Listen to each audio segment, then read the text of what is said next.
जय भोलेनाथ। सभी को महाशिवरात्रि की हार्दिक शुभकामनाएं और बधाइयाँ। आज के वीडियो में हम बात करेंगे कि आखिर महादेव हैं कौन, उनकी हिंदुइज्म में क्या इम्पोर्टेंस है और कैसे वो सबसे सिंपल देवता हैं। तो महादेव का नाम लेते हुए शुरू करते हैं आज की वीडियो को।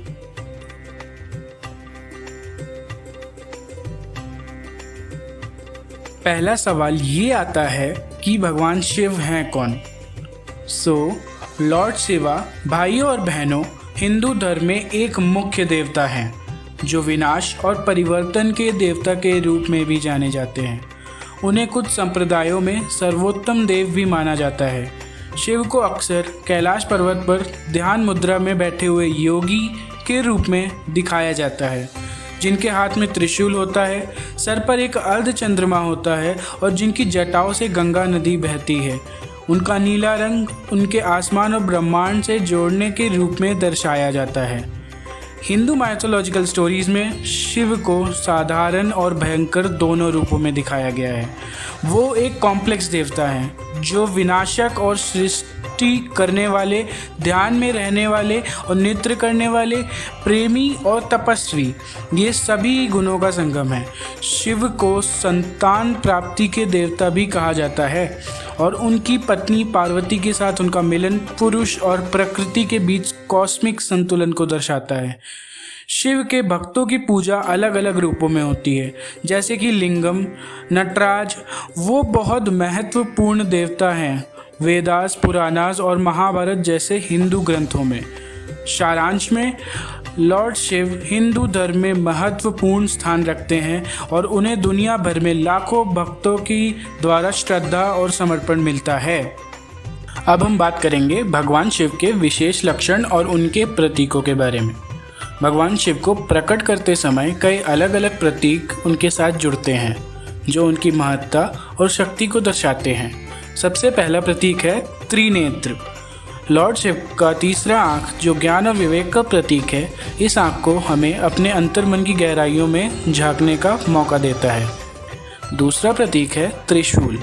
भगवान शिव का त्रिशूल जो उनकी शक्ति और नियंत्रण का प्रतीक है। त्रिशूल के 3 शूल हमें समझाते हैं कि भगवान शिव दुनिया के 3 गुणों का नियंत्रण करते हैं: सृष्टि, स्थिति और लय। अगला प्रतीक है डमरू। भगवान शिव का डमरू जो सृष्टि की लय और निर्माण का प्रतीक है। जब भगवान शिव अपने डमरू बजाते हैं तब नए सृष्टि का शुभ आरंभ होता है। चौथा प्रतीक है क्रेसेंट मून, चंद्रमा, जो भगवान शिव की जटाओं पर स्थापित है, जो उनके सौंदर्य और शांति को दर्शाता है। यह चंद्रमा उनकी तपस्या का भी प्रतीक है। पांचवा प्रतीक है सर्प। भगवान शिव का गले में सांप जो उनकी आध्यात्मिक शक्ति और नियंत्रण को दर्शाता है।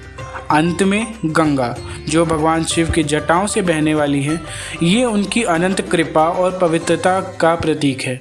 गंगा का प्रवाह उनकी देह और पवित्रता शक्ति को प्रदर्शित करता है। अब हम बात करेंगे लॉर्ड शिव के कुछ प्रसिद्ध माइथोलॉजिकल कथाओं के बारे में। भगवान शिव सृष्टि के आदि देवताओं में से एक हैं। उनकी कथाओं में गहनतम ज्ञान और अद्भुतता भरा हुआ है। चलिए शुरू करते हैं उनकी कथाओं में। पहली कथा, शिव पार्वती विवाह की कथा। शुरू करते हैं सबसे प्रसिद्ध कथा से। शिव पार्वती विवाह की। भगवान शिव का विवाह देवी पार्वती से हुआ था। पार्वती भगवान शिव के भक्ति में प्रेमी थी और उनका ध्यान तपस्या में लगातार रहता था। उनकी तपस्या और प्रेम को देखकर भगवान शिव ने उनसे शादी की। ये कथा दिखाता है प्रेम और समर्पण की महत्वपूर्ण भूमिका। दूसरी कथा है समुद्र मंथन की कथा। इस कथा में हम देखते हैं कि समुद्र मंथन में देव और असुर मिलकर अमृत प्राप्ति के लिए समुद्र को मथना चाहते थे। इस कथा में भगवान शिव भी एक महत्वपूर्ण भूमिका निभाते हैं।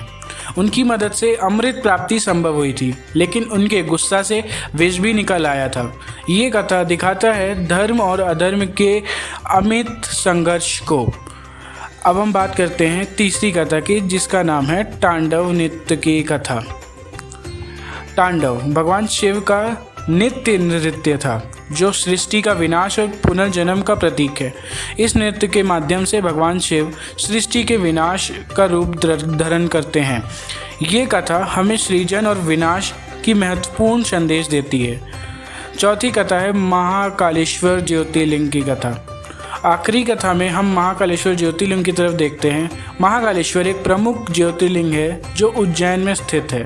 इस ज्योतिर्लिंग की कथा में लॉर्ड शिव की महिमा और उनकी भक्ति से भरपूर प्रेम दिखाया गया है। ये कथा हमें भगवान शिव की महानता और उनकी दिव्यता का अनुभव कराती है। अब हम बात करने वाले हैं भगवान शिव के अलग अलग रूपों और जिम्मेदारियों के बारे में। भगवान शिव हिंदू धर्म में एक महत्वपूर्ण देवता हैं जिनकी अलग अलग विशेषताएं हैं। भगवान शिव को भूतनाथ यानी कि भूतों के स्वामी भी कहा जाता है। उनका सबसे प्रमुख काम है बुराई का नाश करना। उन्हें भैरव भी कहा जाता है, जो कि भयंकर रूप में प्रकट होते हैं बुराई को समाप्त करने के लिए। शिव एक योगी भी हैं। उनका योग और ध्यान के प्रति अनुराग उन्हें आदि योगी बनाता है। उनका योग संबंधित ज्ञान और अभ्यास हमें प्रकट करता है कि कैसे मनुष्य अपने आंतरिक शक्तियों को जगाने और स्थिरता प्राप्त करने के लिए योगा और ध्यान का सहारा ले सकता है। शिव को कला और विज्ञान का सार भी कहा जाता है। उनकी शास्त्रों, कलाओं और विज्ञान में गहरी ज्ञान का स्थान है। उनकी कृपा से ही सभी कलाओं और विज्ञानों में उन्नति होती है। भगवान शिव को महायोगी भी कहा जाता है, जो सभी प्राणियों के लिए मार्गदर्शक होते हैं। उनकी अत्यंत तपस्या और वैराग्य उन्हें परम तपस्वी बनाती है। अब हम बात करेंगे भगवान शिव की पूजा और उनके त्योहारों के बारे में। भगवान शिव को पूजा जाता है अनेक और अलग अलग तरीक़ों से, और उनकी भक्ति में कई रिचुअल्स, प्रेयर्स और फेस्टिवल्स भी शामिल होते हैं। सबसे पहले हम बात करते हैं शिव जी की पूजा के तरीक़ों की। भगवान शिव की पूजा में जल, पुष्प, धूप, दिया और बेलपत्र का उपयोग होता है। भक्तों द्वारा शिवलिंग पर जल अभिषेक करना भी प्रमुख विधियों में से एक है। अब आते हैं उनके त्योहारों पर। सबसे प्रमुख त्यौहार है महाशिवरात्रि। यह त्यौहार पूरे भारत में मनाया जाता है। इस दिन भक्तों ने जागरण करते हैं और शिव जी की पूजा भी करते हैं। भगवान शिव और माता पार्वती की विवाह की कथा के अनुसार यह त्यौहार मनाया जाता है। सावन मास में भी एक महत्वपूर्ण समय है भगवान शिव की पूजा करने का। इस समय भक्तों द्वारा सोमवार के व्रत रखे जाते हैं। श्रावण के महीने में शिव जी की महिमा का गुणगान होता है। इसके अलावा हर हर महादेव के नारे लगाकर और भी त्यौहार मनाए जाते हैं, जैसे कि नागपंचमी, गंगौर और सावन के सोमवार। भगवान शिव की भक्ति और उनके त्यौहार हमारी संस्कृति का महत्वपूर्ण हिस्सा हैं। ये हमें दिखाता है कि प्रेम और समृद्धि का मार्ग वैराग्य और भक्ति में ही है। और धीरे धीरे वीडियो के अंत की तरफ बढ़ते हुए मैं बात करना चाहता हूँ भगवान शिव की पूजा का भारतीय संस्कृति और समाज पर किस प्रकार का प्रभाव पड़ा है, खासकर संगीत, नृत्य, साहित्य और वास्तुशास्त्र में। भगवान शिव का आध्यात्मिक महत्व और उनकी भक्ति ने भारतीय संस्कृति को गहराई से प्रभावित किया है।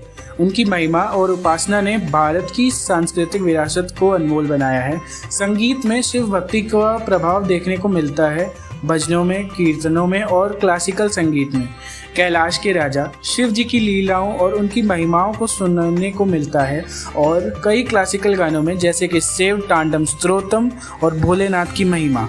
नृत्य में भी भगवान शिव का महत्व है। भरतनाट्यम, कथक, ओडिसी जैसे क्लासिकल नृत्य पद्धतियों में भी शिव जी की कथाएं और तांडव नृत्य को शामिल किया जाता है। उनकी तांडव नृत्य की प्रकृति सौंदर्य को दर्शाते हुए ये नृत्य शास्त्र में महत्व रखता है। साहित्य में भी भगवान शिव का आध्यात्मिक महत्व दर्शाया गया है। शिव पुराण, रामायण और महाभारत जैसे ग्रंथों में उनकी कहानियों और उपासना का वर्णन होता है। शिव भक्ति के कई कवियों ने भावपूर्ण कविताएं भी लिखी हैं, जो उनकी भक्ति और प्रेम को दर्शाती हैं। वास्तुशास्त्र में भी भगवान शिव का महत्व है। मंदिर, स्थल और शहरों में उनकी प्रतिमाओं का निर्माण किया जाता है, जैसे कि सोमनाथ मंदिर, महाकालेश्वर मंदिर और अमरनाथ गुफा। उनकी मूर्तियों को घर में स्थापित करके भी घर की शांति और समृद्धि की प्रार्थना की जाती है। भगवान शिव की उपासना और उनकी महिमा ने भारतीय संस्कृति को एक महान सांस्कृतिक विरासत दी है। उनकी भक्ति ने संगीत, नृत्य, साहित्य और वास्तु शास्त्र को अमूल्य बनाया है। ये उनका अनंत करुणामय रूप है जो हमेशा हमारे साथ है। बोलो हर हर महादेव। वीडियो ख़त्म करते करते मैं आपको बस एक ही चीज़ दिखाना चाहता हूँ कि पहले हमारी एंटरटेनमेंट इंडस्ट्री में भगवान शिव को कैसे दिखाया जाता था।